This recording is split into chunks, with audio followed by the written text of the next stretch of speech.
देहरादून के civil service institute में संजीवनी Diwali fest का आयोजन हर साल की तरह इस साल भी किया गया। उत्तराखंड सिविल सर्विसेज में कार्यरत सभी अधिकारियों की पत्नियों की ओर से इस आयोजन को किया जाता है, जिसमें मुख्य सचिव डॉक्टर संधू की पत्नी समेत वरिष्ठ आईएएस अधिकारी और कई पीसीएस अधिकारियों की पत्नियां मौजूद रही। इस दौरान संजीवनी कार्यक्रम की नींव रखने वाली पूर्व मुख्य सचिव डॉक्टर मधुकर गुप्ता की पत्नी को भी विशेष अतिथि के तौर पर निमंत्रण दिया गया और उन्होंने बताया कि उनके द्वारा इस कार्यक्रम की शुरुआत की गई थी। इस कार्यक्रम का मकसद सभी अधिकारियों की पत्नियों को एक मंच पर लाना है। इसके साथ ही प्रदेश के मुखिया पुष्कर सिंह धामी कार्यक्रम में शामिल हुए।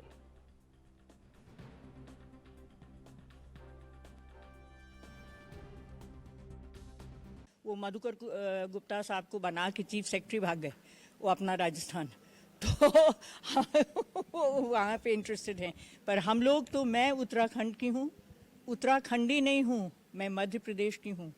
आई am born in Madhya Pradesh, but Uttarakhand is in my blood. I have lived in Ranikhet for 16 years, 16 साल रानीखेत में रही।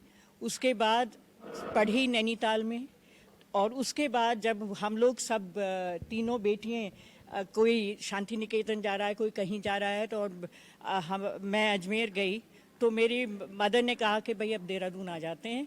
उस वक्त ये थोड़ी पता था कि उत्तराखंड बन जाएगा, पर जब उत्तराखंड बन गया तो फिर सबसे ज़्यादा खुशी मुझे, इतने सालों से मैं मिस्टर मधुकर गुप्ता की वाइफ हूँ, पर सबसे ज़्यादा खुशी मुझे तब हुई जब हम लोग हमने और कार्यक्रम शुरू किया है, जिसमें जैसे नेशनल ब्लाइंडनेस प्रोग्राम के अंतर्गत अब एज के साथ सभी को पता है प्रेसबायोपिया होता है, सभी को चश्मों की ज़रूरत होती है।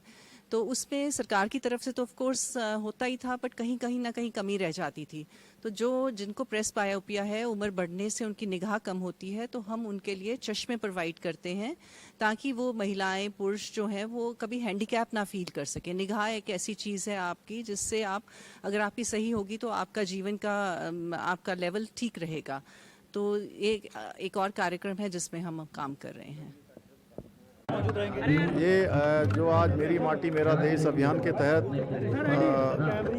राज्य स्तरीय जो हमारी अमृत कलश यात्रा है, उस यात्रा को यहाँ पर आज रवाना होने से पहले लोगों के अंदर एक देशभक्ति का जोश है। यहाँ पर सैनिकों में, हमारे आईटीबीपी के जवानों, हमारे प्रधानमंत्री मोदी जी के नेतृत्व में देश के अंदर जो यात्रा चल रही है, निश्चित रूप से ये उन सभी वीर जवानों को, देश के शहीदों को, देश के बलिदानियों को, ये उनकी स्मृति में, उनके स्मरण में हमारी जो नौजवान पीढ़ी है, देश की आम जनता है, सामान्य जनता तक